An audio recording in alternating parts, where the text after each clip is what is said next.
সরকারকে একটি লাইসেন্স দিতে হয় পেট্রোলিয়াম মাইনিং লিজ, সেটা না দিলে কেন্দ্র সরকার কাজ করতে পারে না। 100 স্কয়ার কিলোমিটার জমিকে চিহ্নিত করেছে অয়েল ইন্ডিয়া লিমিটেডের ওএনজিসি।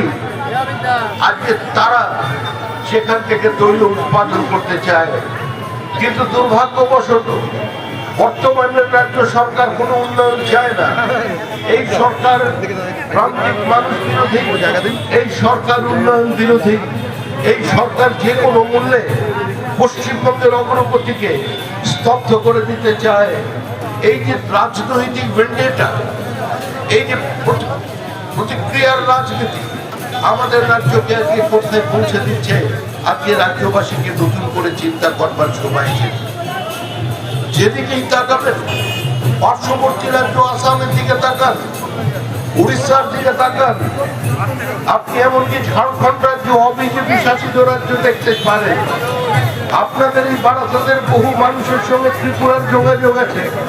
ত্রিপুরার দিকে তাকান, যে ত্রিপুরা দুর্গম অঞ্চলে পর্যন্ত যে ডাবল লাইনের ট্রেন চলছে, আজকে সেই ত্রিপুরাও আজকে সরকারের সাথ পেয়েছে। কিন্তু দুর্ভাগ্যবশত পশ্চিমবঙ্গে এমন একটা সরকার আছে যারা সমস্ত গতিকে অবরুদ্ধ করে দিতে চাইছে, যাদের একমাত্র লক্ষ্য হচ্ছে বাংলাদেশি জিহাদিদের নিয়ে, পাকিস্তান রোহিঙ্গাদের নিয়ে, মৃত ভোটারদের নিয়ে আজকে তারা নির্বাচনে যেতে চায়। আজকে তার বাইরে বার করে আনাটাই আমাদের একমাত্র লক্ষ্য। আমরা বারবার পশ্চিমবঙ্গের মানুষের সামনে দাঁড়িয়ে আমাদের অবস্থানকে স্পষ্ট করেছি।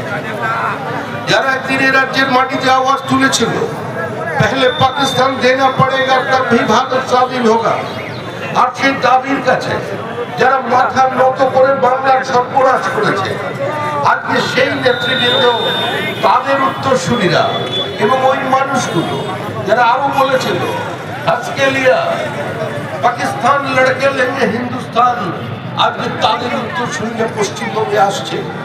এই যে বারাসাতের মানুষ, মধ্যমগ্রামের মানুষ, দত্তপুকুরের মানুষ, দেগঙ্গার মানুষ, কোথা ছিল বাড়ি?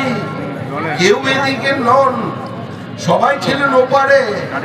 ওখানে আপনার রাম ঠাকুর চলেনি, বালক ব্রহ্মচারী চলেনি, রামনারায়ণ রাম চলেনি, গান্ধীবাদ চলেনি, একাত্ম মানববাদ চলেনি, দুনিয়ার মেহনতি মানুষকে এক করে দেবার স্লোগান চলেনি। কোথায় ছিল জ্যোতিবাবুর বাড়ি? কোথায় ছিল প্রমোদ দাশগুপ্তের বাড়ি? কোথায় ছিল শৈলেন দাশগুপ্তের বাড়ি?